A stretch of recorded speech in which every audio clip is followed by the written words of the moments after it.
The air is not air, it is dust. It is screaming. August 9, 378 AD. A man in purple robes is crawling through the mud. He is the most powerful human on earth. The Emperor of Rome. Now he is alone. He drags himself toward a peasant's cottage, lungs burning, arrows whistling past like angry hornets. He isn't dying in a palace.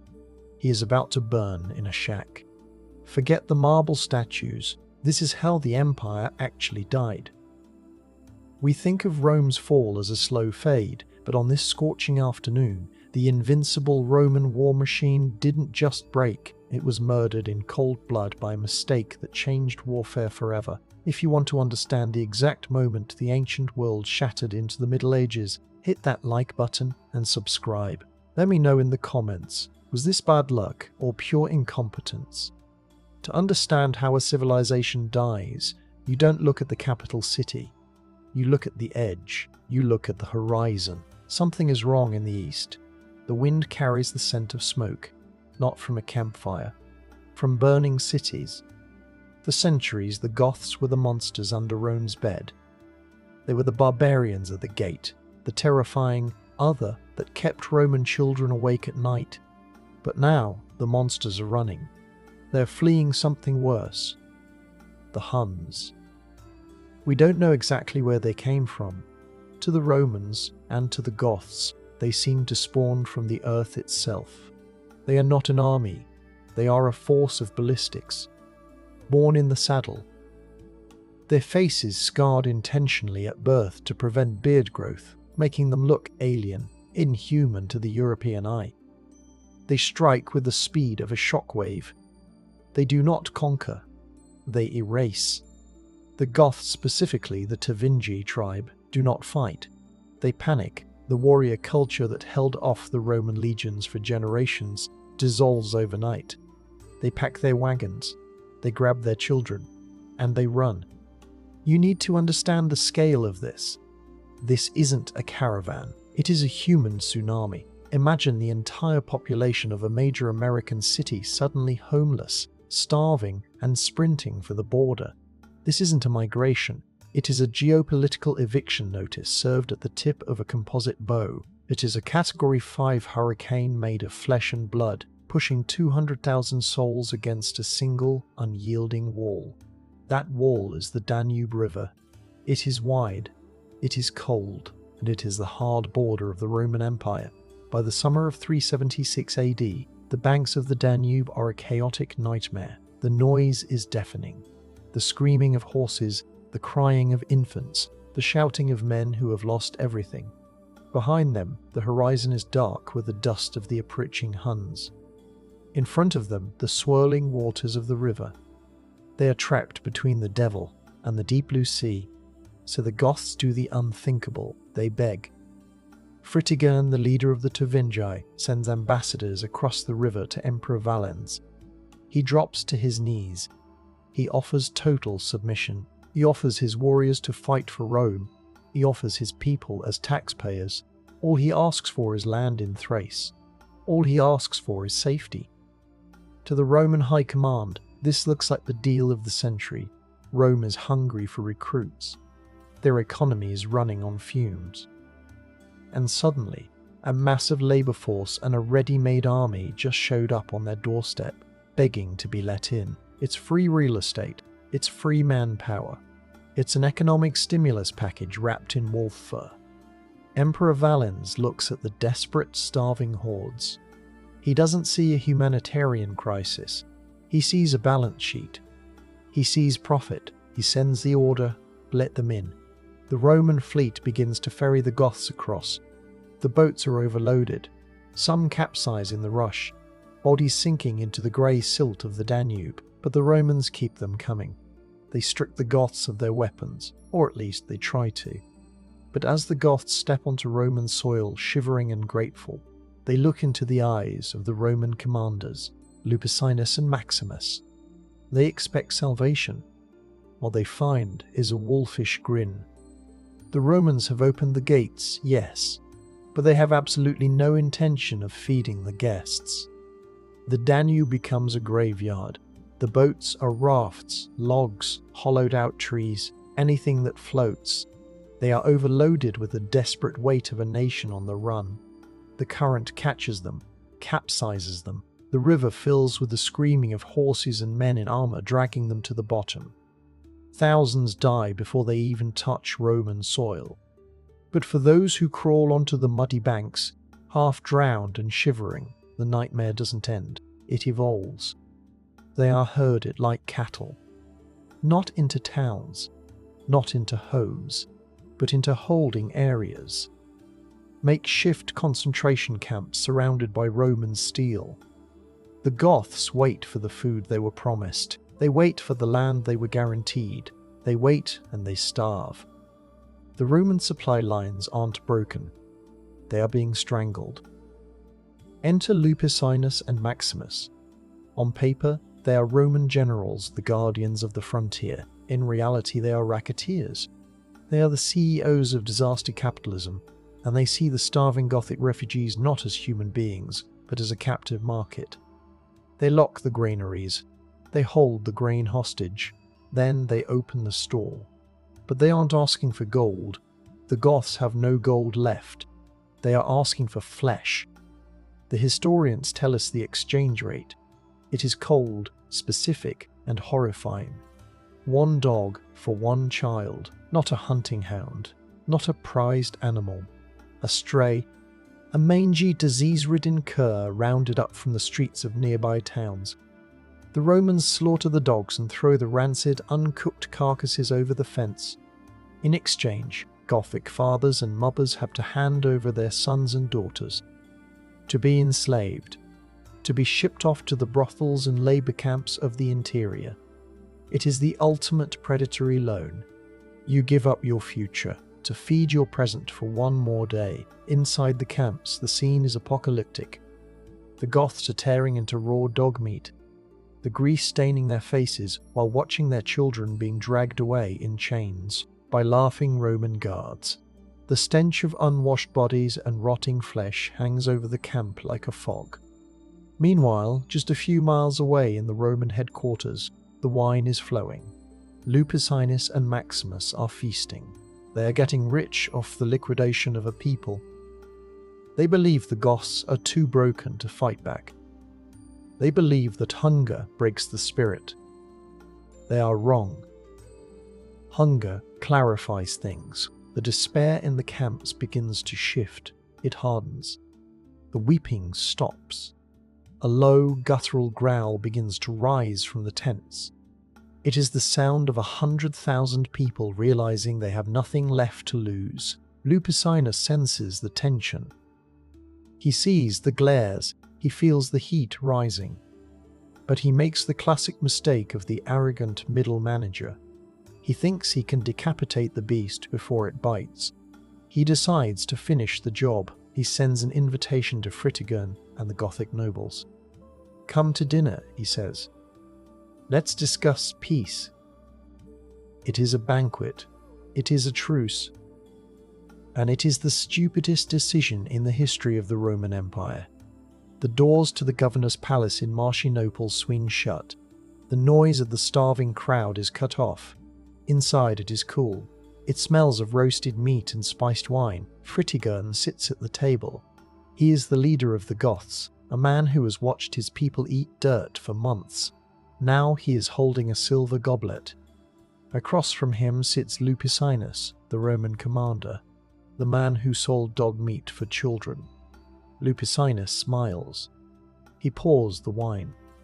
He thinks he is playing 4D chess.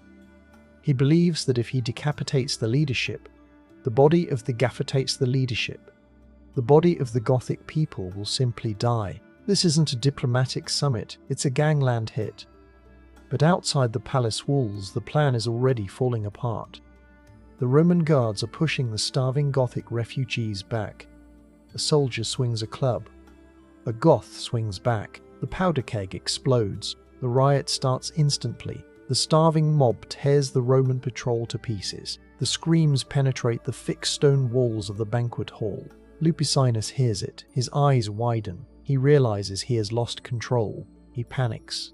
He orders his personal guard to slaughter Fritigern's escort waiting in the courtyard. Swing. Thud. The sound of steel biting into meat. The guards outside are cut down where they stand. Blood pools on the mosaic tiles. Inside the hall, Fritigern hears the death of his men. He doesn't scream. He doesn't beg. He stands up. The music stops. The room goes deadly silent. Fritigern draws his sword. The Roman guards step forward, spears leveled, but Fritigern looks at Lupicinus and offers him a choice. He tells the Roman general that if he dies here, the mob outside will burn this entire city to the ground. He says he's the only one who can stop them. It is a bluff, or maybe a promise. Lupicinus, trembling, drunk on power and wine, hesitates. He blinks, and in that split second of hesitation, the trap breaks. Fritigern kicks the chair aside and marches out of the hall.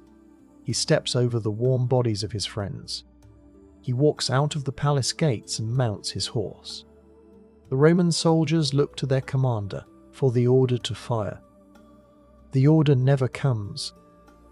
The dawn missed the target. Fritigern rides to the center of the riot.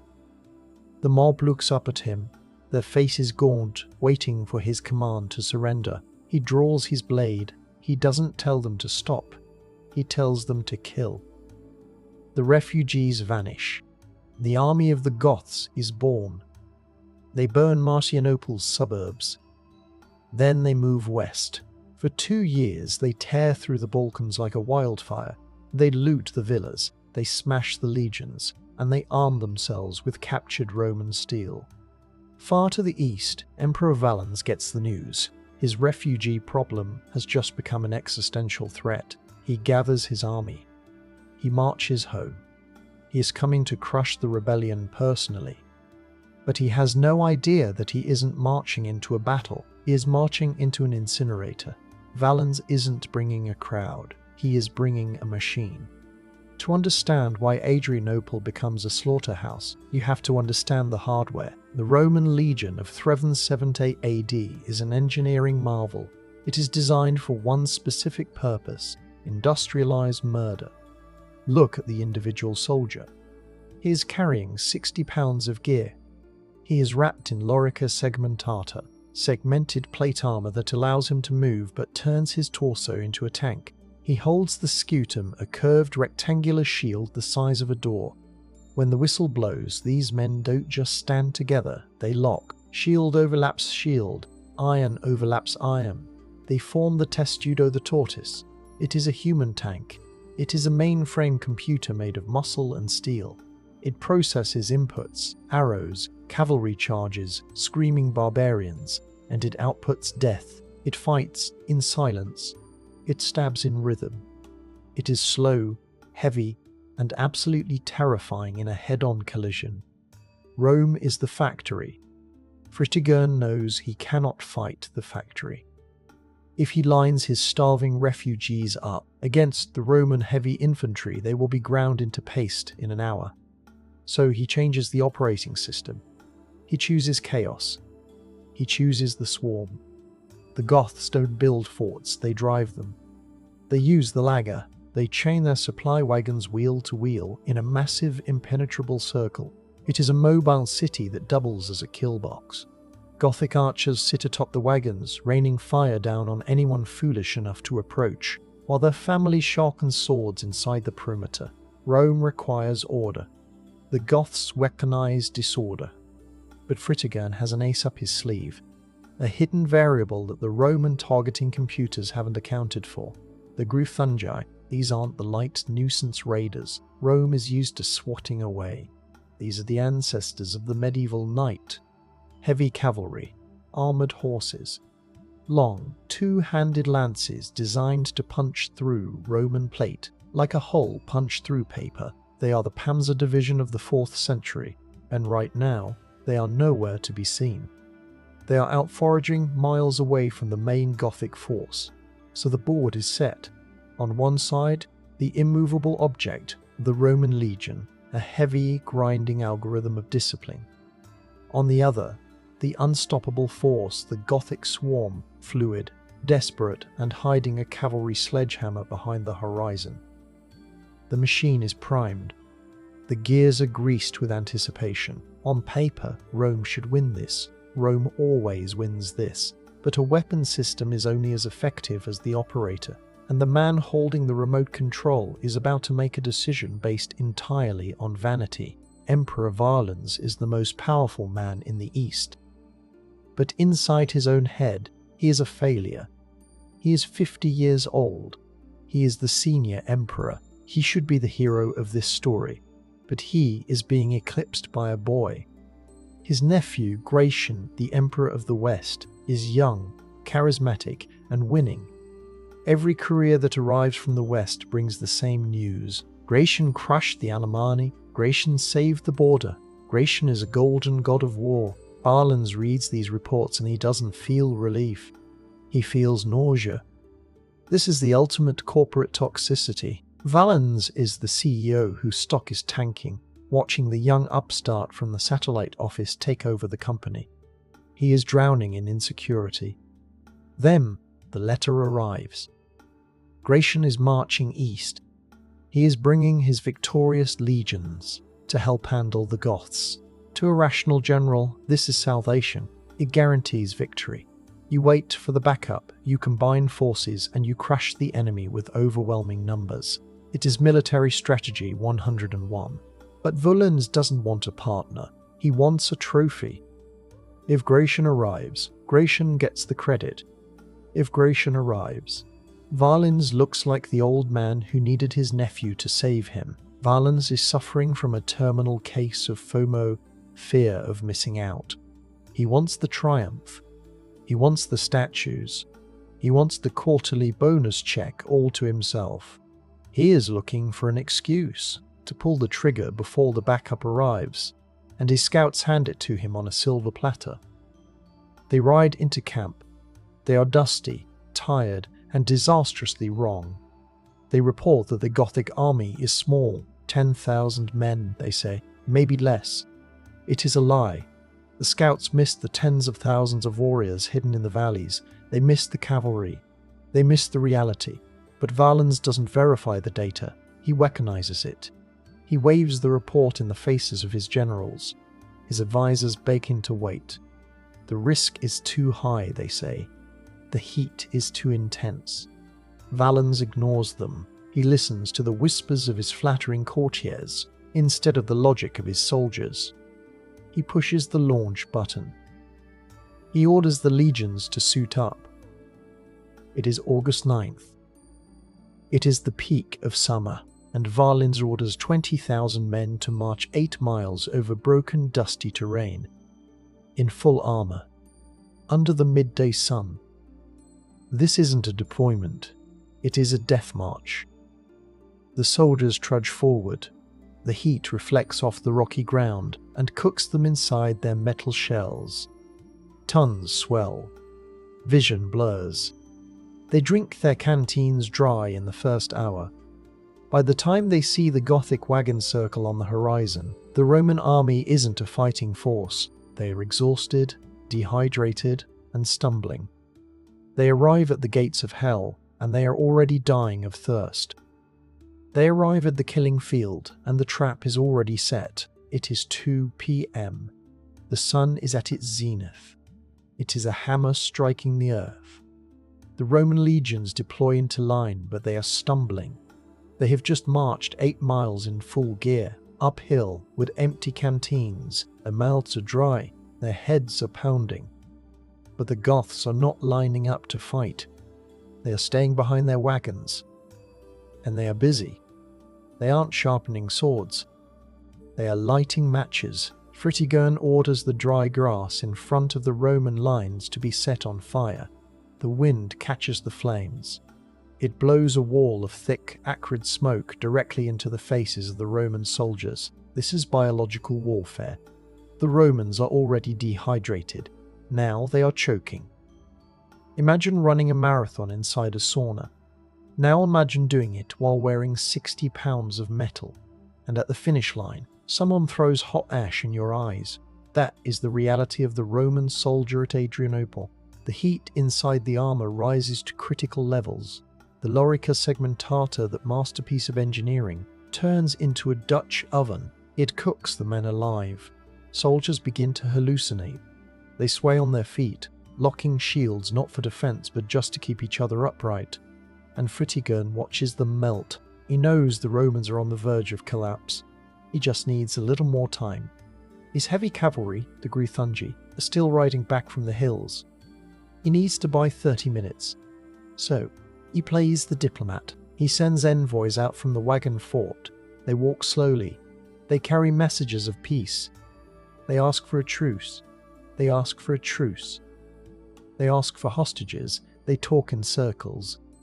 It is a delay tactic, pure and simple. Fritigern is running out the clock. Valens, blinded by the smoke and his own ego, engages in the talks. He sits on his horse, sweating, waiting for the Goths to surrender, oblivious to the fact that his army is disintegrating physically while they stand at attention. The tension is a physical wire, pulled across the battlefield. It vibrates, it hums. Thousands of men are staring at each other through the haze. Fingers twitch on bowstrings. The discipline that defined the Roman military for 500 years begins to fray. The soldiers are angry, they are hot, they are dying of thirst, and their emperor is chatting with the enemy while they bake. Then the wire snaps. There is no order given, no trumpet sounds, no flag waves. On the Roman right wing, a unit of archers, the Scholae Palatinae, simply loses its nerve. They can't take the waiting anymore. They are the skirmishers, the high-value target units, and they break discipline. They advance without orders. They loose their arrows at the Gothic wagons. It is a ragged, pathetic folly. It accomplishes nothing, but it shatters the peace. The Gothic envoys turn and run, and negotiations dissolve. The Roman line, confused and leaderless, lurches forward into the smoke. The battle has started by accident, and from the hills behind them, the ground begins to shake. The rumble becomes a roar. Then, the roar becomes an earthquake. The Roman soldiers at the front, hacking away at the wagon fort, don't see it coming. But the men on the left wing do. They look up through the smoke and ash, and they see their death arriving at a gallop. The Gruthungi cavalry crests the hill. They don't stop. They don't maneuver. They simply descend. It is a landslide of armoured horseflesh and lance tips. They smash into the Roman left wing with the force of a freight train derailment. There is no resistance. The Roman cavalry, outnumbered and outclassed, evaporates instantly. They flee, leaving the infantry exposed. And then the jaws close. The Gothic cavalry wraps around the Roman army like a steel noose. They don't just kill, they push. They drive the fleeing Roman left into the Roman centre. At the same time, the Gothic infantry surges forward from the wagon fort. The trap is sprung. The Romans are no longer fighting an army. They are fighting physics. This is the most terrifying moment in military history. It is the phenomenon of crowd crush weaponized. The Roman heavy infantry, 20,000 strong, is compressed into a space too small to hold them. The lines dissolve. The distinct units, the maniples, the cohorts, blend into a single terrified mass of humanity. The pressure rises. It becomes a hydraulic press. Historical accounts from the survivors describe a scene from a nightmare. The soldiers are packed so tightly together that they physically cannot lift their arms to draw their swords. They are pinned by their own shields. They are trapped in their own formation. The dust kicks up. It creates a suffocating artificial twilight. Men are screaming, but you can't tell who is screaming because the bodies are pressed cheek to cheek. Then the crushing begins. Soldiers aren't just stabbed by the Goths. They are squeezed to death by their comrades. Ribs snap under the pressure. Lungs collapse because chests cannot expand to take a breath. Men die standing up, their bodies held upright by the sheer density of the crowd, swaying like corn in the wind. The Goths on the outside are simply chopping into the meat. They don't need to aim. Every swing of a sword hits something. A shield, a helmet, a face. The Roman army, the most disciplined machine of the ancient world, is reduced to a panic attack in a tin can. The testudo has become a coffin. By late afternoon, the sun turns red, filtering through the dust. The ground is sludge. The pride of the empire, 35 tribunes, the commanders of the auxiliaries, the veterans of a dozen wars, are all gone. They are part of the carpet of the dead. The army is deleted. The field is a lake of blood. But amidst the piles of bodies, one man is still moving. He is wounded. He is stripped of his purple cloak. The Emperor Valens is crawling through the mud, desperate to find a place to hide from the hell he created. The Emperor is leaking. An arrow is lodged in his ribs. The purple robes, once the symbol of absolute divine power, are now just rags soaked in mud and arterial blood. His bodyguards, the few who haven't been crushed into the dirt, drag him away from the slaughter. They find a sanctuary, a peasant's cottage, a 2-story shack made of timber and dry thatch. They shove the Emperor inside and barricade the door. Valens is safe, for a moment. But the Goths are sweeping the field. They are the clean-up crew. They are looking for stragglers to enslave or kill. A roaming band of warriors spots the cottage. They see the Roman shields in the window. They see the arrows flying out. They don't know who is inside. They don't know they have the CEO of the Roman Empire cornered in a wooden box. They just see a few rats refusing to die. And the Goths are tired. They have been hacking through bone and armor for 6 hours. They don't have the energy to storm the building. They don't want to risk their lives for a few holdouts. So they choose efficiency. They gather bundles of dry straw. They pile wood against the door. They block the exits. One spark, that's all it takes. The thatch catches instantly. The cottage turns into a chimney. Inside, the heat rises. The smoke fills the room, thick and black. Valens, the man who commanded legions, the man who ruled from the Danube to the Euphrates, is now coughing his life away on a dirt floor. He realizes in his final moments the scale of his mistake. He isn't going to die in battle. He isn't going to have a state funeral. He is going to cook. The screams start. They're high and shrill. Outside, the Goths listen. They watch the flames lick the night sky. They don't cheer. They don't celebrate. They just watch the fire burn itself out. When the screaming stops, the Goths walk away. They leave the charred ruins behind. They have no idea they just killed the Emperor. Valens is never found. There is no body to bury, no bones to place in a marble sarcophagus. He is simply ash, mixed with the wood and the mud of a foreign field. It is the ultimate humiliation. The captain didn't just go down with the ship. He was incinerated in the lifeboat. The fire dies down. The smoke clears. But the damage is permanent. On August 9th, 379 AD, the myth of Rome died in that cottage. The gods had abandoned them. The legions were mortal. The emperor was dust. And as the sun rises over the carnage the next morning, the Roman Empire isn't just waking up to a defeat.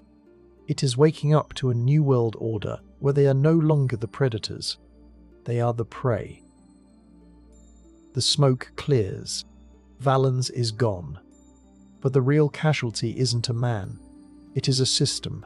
The Battle of Adrianople didn't just break the Roman army. It deleted the source code. For 500 years, the Roman legion was the apex predator of the ancient world. It was a machine built on the idea that discipline beats chaos, that the infantryman standing shoulder to shoulder with his brother is invincible. Adrianople proved that theory wrong. The world watches the heavy cavalry of the Goths smash the Roman lines, and the military paradigm shifts overnight. The age of the infantry is dead. The age of the knight has begun. It is a hardware update that Rome cannot install. The empire faces a math problem. They have lost 2/3 of their Eastern Field army in a single afternoon. 40,000 veterans are rotting in the sun. The treasury is hollow. The citizens are too exhausted, too taxed, or too terrified to sign up for service. Rome cannot rebuild the machine, so they decide to rent one. This is the moment Rome stops being a superpower and starts being a client.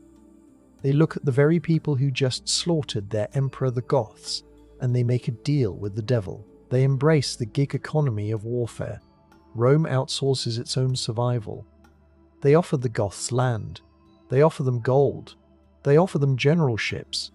The Barians are no longer the enemy at the gate. They are the security guards on the payroll. It is a suicidal paradox. To defend the empire, Rome has to arm the people who want to dismantle it. Suddenly, the Roman military isn't Roman anymore. The commands are shouted in Germanic dialects.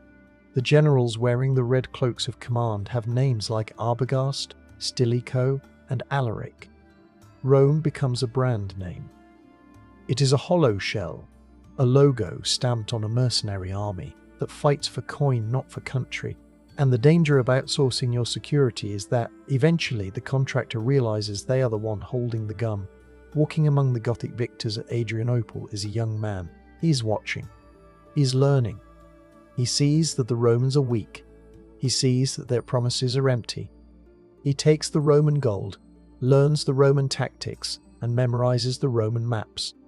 His name is Alaric. 30 years later, he won't be asking for asylum. He won't be asking for food.